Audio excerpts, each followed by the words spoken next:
Hello दोस्तों, नमस्कार। स्वागत है आपका हमारे नए वीडियो में, जिसमें हम आपको कुछ महत्वपूर्ण प्रश्न बताएंगे जो कि मुद्रास्फीति से संबंधित है। चलिए, प्रश्न नंबर 1, जीएनपी का अपस्फीति कारक किसका पता लगाने में उपयोगी होता है? तो साधन लागत पर जीएनपी। प्रश्न नंबर 2, सरकार द्वारा प्रत्येक शुक्रवार को जारी मुद्रास्फीति दर आधारित होती है, किस पर आधारित होती है? तो थोक मूल्य सूचकांक के गत 52 सप्ताहों के औसत पर। प्रश्न नंबर 3, सरकारी घाटे का मुद्रीकरण किसके द्वारा होता है? तो केंद्रीय बैंक द्वारा उधार या सरकारी बांडों की खरीद से होता है। प्रश्न नंबर 4, वाणिज्यिक पत्र मुद्रा बाजार की एक महत्वपूर्ण लिखित है, इसे कौन जारी करता है? तो कॉरपोरेट इकाइयां इसे जारी करती हैं। ये वाणिज्यिक पत्र एक पत्रिका है, मुद्रा बाजार की पत्रिका है। प्रश्न नंबर 5, आईएमएफ द्वारा जारी विशेष आहरण अधिकार क्या है? तो विशेष अंतर्राष्ट्रीय मुद्रा आईएमएफ द्वारा जारी विशेष आहरण अधिकार है। प्रश्न नंबर 6, मुद्रा गुणक क्या होता है? तो बैंकों के ऋण और जमा राशियां मुद्रा गुणक कहलाती हैं। प्रश्न नंबर 7, प्रतिदिन भारतीय रुपये की विनिमय दर कौन तय करता है? तो विदेशी मुद्रा की मांग और आपूर्ति पर आधारित बाजार की शक्तियां तय करती हैं। प्रश्न नंबर 8,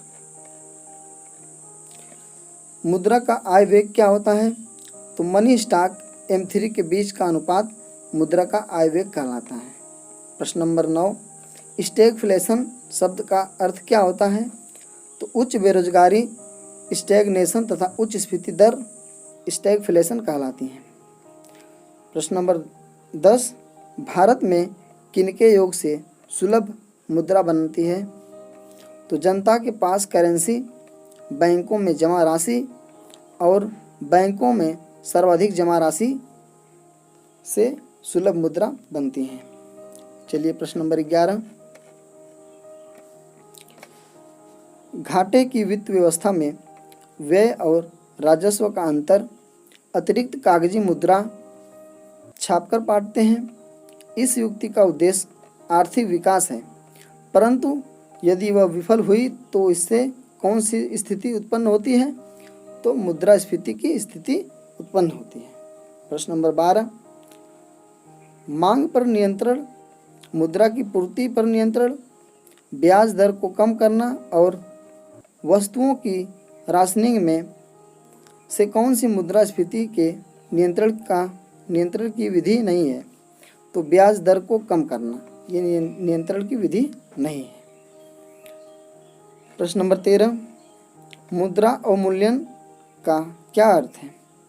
तो अंतर्राष्ट्रीय व्यापार में प्रयुक्त प्रमुख मुद्राओं की तुलना में मूल्य में गिरावट, ये मुद्रा अवमूल्यन का अर्थ है। प्रश्न नंबर 14, जुलाई 1991 में मुद्रा का अवमूल्यन कितने प्रतिशत किया गया था? तो 20% किया गया था। प्रश्न नंबर 15, भारतीय मुद्रा प्रणाली में दशमलव पद्धति किस वर्ष से लागू की गई? तो वर्ष 1957 ईस्वी से लागू की गई। प्रश्न नंबर 16, समांतर अर्थव्यवस्था या काला धन से क्या प्रभाव पड़ता है? तो मौद्रिक नीतियाँ कम प्रभावी हो जाती है, ये प्रभाव पड़ता है। प्रश्न नंबर 17, भारत में वित्तीय घाटे का मौद्रीकरण किससे प्राप्त किया जाता है? तो सरकार द्वारा ऋण लेकर प्राप्त किया जाता है। मुद्रास्फीति की शून्य दर उस वर्ष में अवश्य मानी जाती है जब वर्ष के प्रत्येक सप्ताह में मुद्रास्फीति की वार्षिक दर शून्य रहे। ये 18 नंबर है, प्रश्न नंबर 18। प्रश्न नंबर 19, रुपए की परिवर्तनीयता का तात्पर्य क्या है?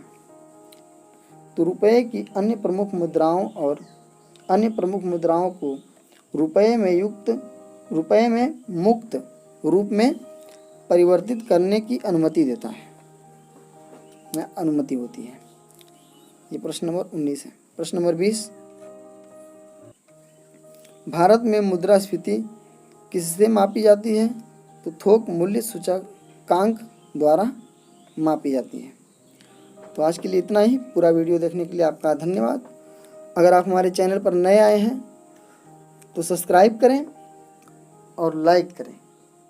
अगर वीडियो पसंद आई हो या इसमें जो जानकारी हैं आपको पसंद आई हैं तो आप हमें लाइक करें और चैनल को सब्सक्राइब करें। आज के लिए इतना ही। कल फिर मिलते हैं एक नई वीडियो के साथ। तब तक के लिए नमस्कार।